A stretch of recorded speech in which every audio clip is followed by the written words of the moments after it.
Hello, I am Mrugank. And I'm Alex, and this is our Crash Course video. Today, Alex and I will discuss about how racial intolerance, anti-immigrant attitudes, and the Red Scare contributed to social unrest after World War I. Racial intolerance is racism and discrimination to a certain race or races. Anti-immigration attitudes are the views Americans had on foreigners, people who recently immigrated to America. And lastly, Red Scare was a panic in America. Americans were scared of the idea of communism spreading into the U.S. Now that we know this information, we may start discussing about how racial intolerance, anti-immigrant attitudes, and Red Scare contributed to social unrest after World War I. All three, racial intolerance, anti-immigrant attitudes, and Red Scare, targeted a certain group or multiple groups that resulted in social unrest.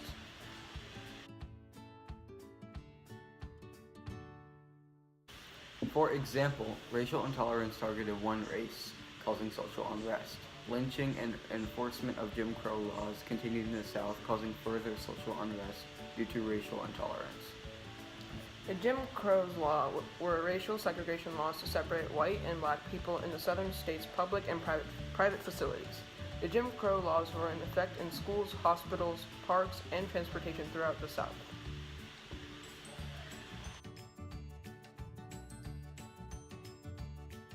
Another example of racial intolerance was the urban race riots in 1919. There were multiple conflicts between both white and black people. These conflicts included people throwing stones at each other. However, the scene escalated quickly. Because segregation was a conflict at the time, when a black person entered a white territory, conflicts arose, causing social unrest.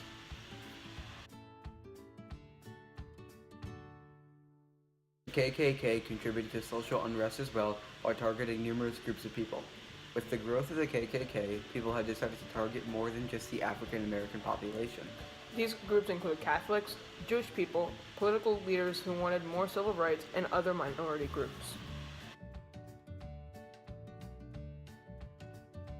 Next, we will focus on how anti-immigration attitudes had led to a social unrest after World War I. Prior to World War I, there was a mass increase of immigrants due to a job increase, and when there were soldiers going off to war, immigrants took their jobs. Soon, everyone feared that their job was at risk.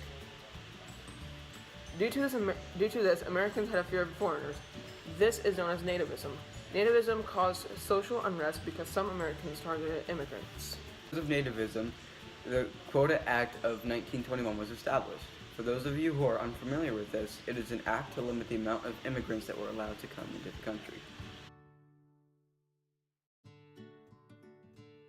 Russia became a communist country as a result of the Bolshevik Revolution. A communist party had been formed in America during this time. 70,000 radicals joined. When many bombs were mailed to government and business leaders, the public feared the communists were taking over. The fear of communism spreading is known as a Red Scare. Anyone who were sympathetic of communism would be targeted, causing social unrest. For example, a man named Palmer created the Palmer's Raids. These raids hunted down suspected communists, socialists, and anarchists. The people that took part in the raids trampled the targeted people's civil rights. Hundreds of foreigners were deported without trials, and around 10,000 suspected people were imprisoned. Social unrest and race relations that the country faced in the 1920s can be seen a couple of times throughout the election of 2016. Many make the claim that Trump is racist based on accusations made against him. People have made the claim in the past that Trump is racist because he wants to ban all Muslims from the country. I believe that these issues have some similarities with the predicaments faced in the 1920s. One being that Trump could have a motive of fear, which is nativism, which is because he's fearful of the people coming into the country. However, there are some differences with the racism issues now and in the 1920s. One difference is how extreme people were in the 1920s about race and nativism. However, Trump does not have those extreme views.